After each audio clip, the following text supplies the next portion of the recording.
You're listening to The Issues from the Capital Region. In upstate New York, I'm Alicia Purdy. Retail businesses that had been closed or had severely reduced services since March began opening last week in the face of two devastating yet distinct nationwide crises, the coronavirus pandemic and protests in all 50 states against the mistreatment of Black people by law enforcement. In many cities, including Albany, the largely peaceful daytime protests were followed by nighttime acts of vandalism and looting, meaning that now, while many shops are opened, they're also boarded up. Angelo Maddox, owner of the Fresh and Fly clothing store on Pearl Street, says his windows were broken during Albany's many riots. According to Maddox, the area looks more like a war zone than the welcoming atmosphere he would have wanted. More than a week after the looting began, many businesses in the area still have plywood covering their windows, either because they had been damaged and are waiting for replacements or because they're worried about further unrest. The Hart Cluett Museum and the Arts Center of the Capital Region met to discuss acquiring some of the plywood that was decorated with artwork in support of the Black Lives Matter movement, so as to have a record of the protests in the city. The Hart Cluett staff has been out on the streets since the end of last week, taking photographs of what they call historical evidence to document the panels and the painted windows, planting a future art show, taking advantage of what others view as the devastating consequences of chaos and violent illegal acts throughout the capital region. As local businesses continue to suffer from the mandated closures imposed by Governor Cuomo amid the coronavirus pandemic, as well as the continued violence associated with the Black Lives Matter movement in the area. Local lawmakers met at Crossgates Mall Thursday morning to urge guidance on reopening indoor malls and small businesses, saying shopping malls like Colony Center and Crossgates Mall should be allowed to reopen for indoor retail during the next phase of the state's reopening process, known as New York Forward. Some stores have begun curbside pickup for purchases, but stores without exterior entrances have not begun to reopen. The push to guarantee malls a place in Phase 3 comes after Albany County Executive Dan McCoy announced that he's asked Governor Cuomo to allow the capital region to begin Phase 3 early.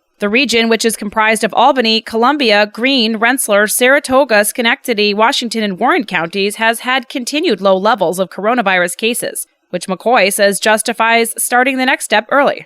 While stores who are open for business and services have hours that may vary, a master list is available for consumers and is constantly updated and continues to expand. A press release from the Pyramid Management Group, the company that owns Crossgates, says their malls and stores should be eligible to begin reopening in a safe and responsible manner, saying they've been hard at work for months on reopening plans. According to New York State's website, Phase 3 includes food services as well as personal care, which consists of businesses like nail salons and tattoo parlors. However, the plan does not currently list anything about malls. Assemblymen Pat Fahey and John McDonald were at Crossgates Thursday to press the case to allow malls to open in a safe and responsible manner. And garage sales are a go. New York State Lieutenant Governor Kathy Hochul announced garage sales, which were previously not allowed due to the COVID-19 pandemic, are now permitted statewide, although social distancing guidelines are still in effect. The Albany County Sheriff Union Local 775 has endorsed conservative Republican congressional candidate Liz Joy, who was running against incumbent and self-proclaimed socialist Democrat Paul Tonko, who has held the seat for decades.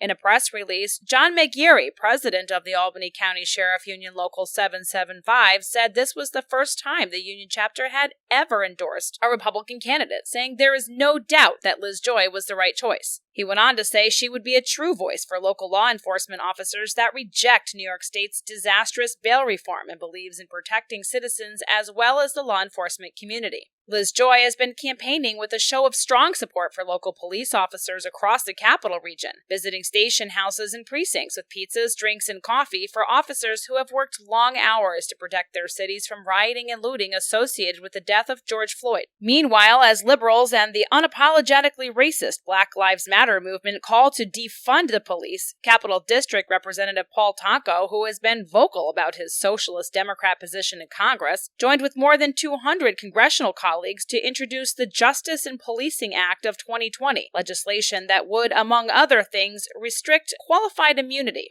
a protective measure for police officers that prevents them from being sued for misconduct, and end no-knock warrants used for drug cases. Other measures in the bill make sure no new federal funds are provided to police departments and instead supports community-based programs to change the culture of law enforcement. The bill, which Paul Tonko strongly supports, would also seek to disarm American citizens by removing guns from their homes. In a statement to her growing support base across the capital region, Liz Joy said that demonizing all police officers over the actions of the 4 officers in Minneapolis is dangerous to the safety and security of our communities. She said they are tired of lying Democrat politicians, and so are the American people. As part of her response to recent events, Liz Joy is holding a Second Amendment barbecue this weekend that will include gun giveaways from Target Sports. Jason Bailey, second vice president of the Albany County Sheriff Union Local 775, said they are endorsing Liz Joy because she will stand up for issues that matter to law enforcement officers in New York State, calling her a strong leader and a voice of common sense.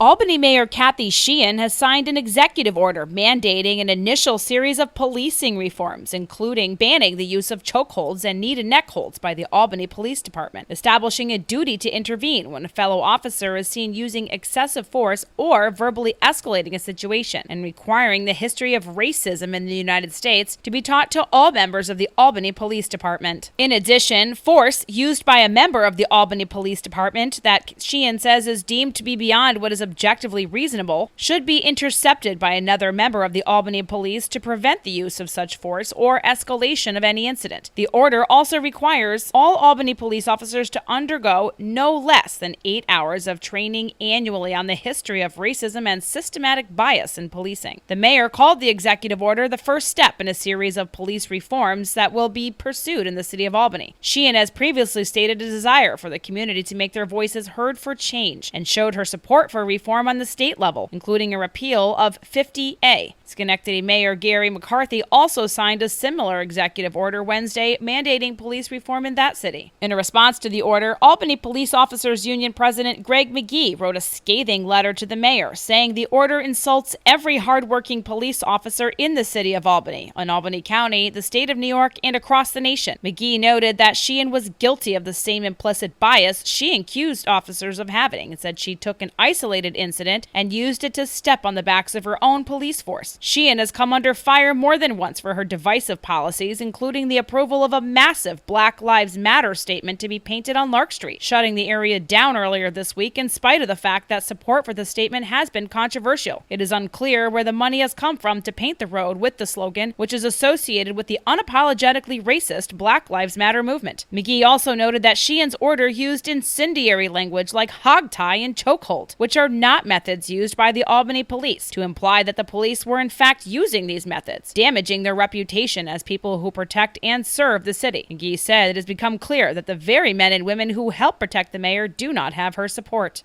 The 4th of July celebration at the Empire State Plaza has been postponed, but no new date has been announced yet. The Office of General Services says the Summer at the Plaza series of concerts and festivals is also on hold to keep residents and performers safe as the pandemic continues. Organizers say they look forward to resuming the events when they can. The fireworks show in the area has been a tradition since 1976. And the 2020 Altamont Fair has also been canceled. The fair's board made a decision due to the coronavirus pandemic, saying that they held off making the difficult decision as long as they could, yet acknowledged that it would be too difficult to create a safe path to host the Altamont Fair for local visitors. The board expressed sympathy for the numerous small businesses and family farms who look forward to the fair every year. The fair is scheduled to resume in 2021 from August 17th to August 22nd. The Dutchess County Fair has also been canceled. Organizers say the 175th Dutchess County Fair will return August 24th through 29th, 2021. Similarly, the Adirondack Balloon Festival was canceled for 2020, according to officials. The event, which draws thousands every year, was scheduled for September 17th to the 20th of this year. Mark Donahue, president of the festival's board of directors, says that the most important part in planning an event of this magnitude is the safety of all involved, which could not be ensured for this year due to social distancing needs.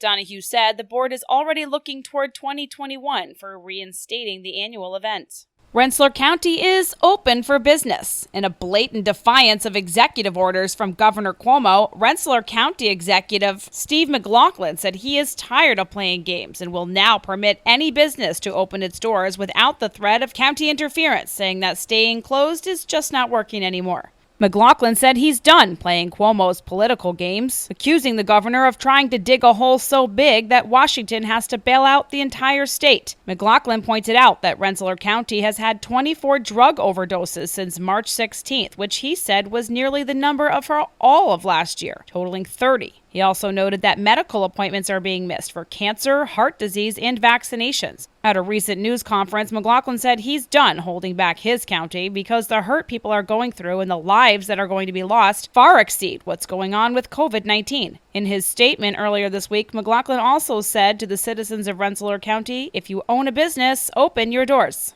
An Albany man convicted in an FBI sting to fund a terror plot will be getting out of prison early. Mohammed Hossein was convicted by a jury on 27 counts for his role in a plan to harm the ambassador of Pakistan in New York City with a surface-to-air missile. Although Hossein, who ran a pizza shop in Albany before his conviction, was scheduled to be released early for good behavior next month, his family has been trying to get him out of federal prison in Missouri even earlier due to his chronic medical conditions and the coronavirus pandemic.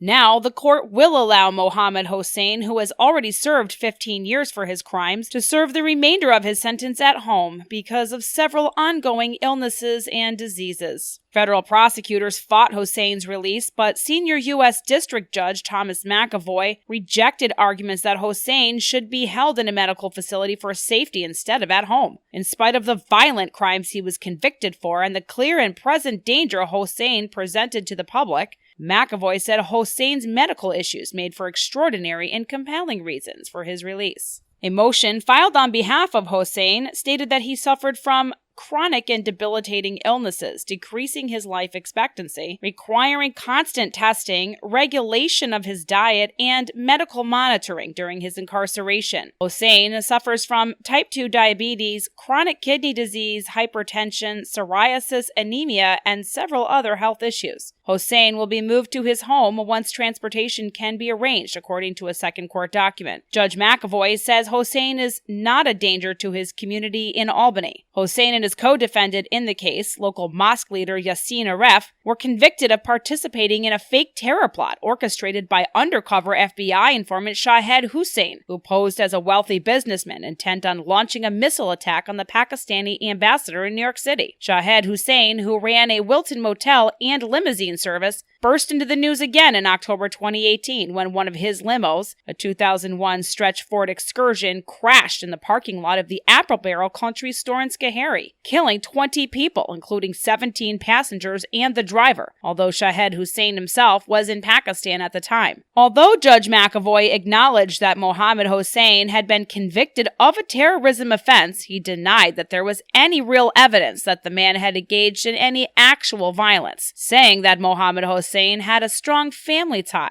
as well as ties to the community, and that he is unlikely to engage in any additional terrorism activities while he is living freely in the Albany area. Rensselaer County Executive Steve McLaughlin said Wednesday that the county is approving permits for public pools. McLaughlin said that with no guidance provided by New York on how and when to open pools during the pandemic, Rensselaer County is going by the normal permitting process for the opening of public pools, which includes pools at campgrounds and private clubs. The U.S. Centers for Disease Control and Prevention has said there is no proof coronavirus can spread in recreational water, although the federal government has issued guidance on how to reduce the virus spread when people are out of the pool, including reducing capacity and frequent cleaning of bathrooms. Meanwhile, some Capital Region municipal pools have already announced they will not be opening for the summer, including that in Colony and Bethlehem. New York State park pools have also not opened yet, with no word on when or whether they will open this season. Beaches are open for swimming, but with 50% capacity and requirements for mask wearing in the public bathrooms. Speeders beware! State police are launching a week-long effort aimed at drivers to violate speed limits and fail to move over for stopped emergency vehicles. Dubbed Speed Week, the enforcement begins Thursday and will continue through next Wednesday. Troopers say in addition to targeting speeders, they will focus on drivers who violate the rules for driving in highway work zones. State Police Superintendent Keith Corlett said in a prepared statement that speeding is a significant safety hazard on the highways, which often results in tragic consequences. He urged motorists to obey posted speed limits and eliminate distractions while behind the wheel. Corlett also noted that troopers will be highly visible this week and throughout the summer to ensure all motorists are obeying posted speed limits and driving safely. Troopers are stepping up their traffic enforcement efforts months after the coronavirus and decision to lock down most businesses led to a drop in the number of traffic tickets written in the state. The state reversed the soft enforcement in late April. After a month in which the number of traffic citations and arrests plummeted across the state, troopers troopers were instructed to resume routine traffic enforcement. A memorandum sent to troopers who patrolled the state thruway said the pause was necessary and precautionary step to ensure the members' health and safety. However, it said that now there is additional information known about COVID-19 transmission and the issuance of necessary personal protective equipment, which has been ongoing. The memo stated that the police headquarters believes it is now a reasonable time to resume routine traffic enforcement initiatives. You've been listening to The Issues in and around the Capital Region. In upstate New York, I'm Alicia Purdy.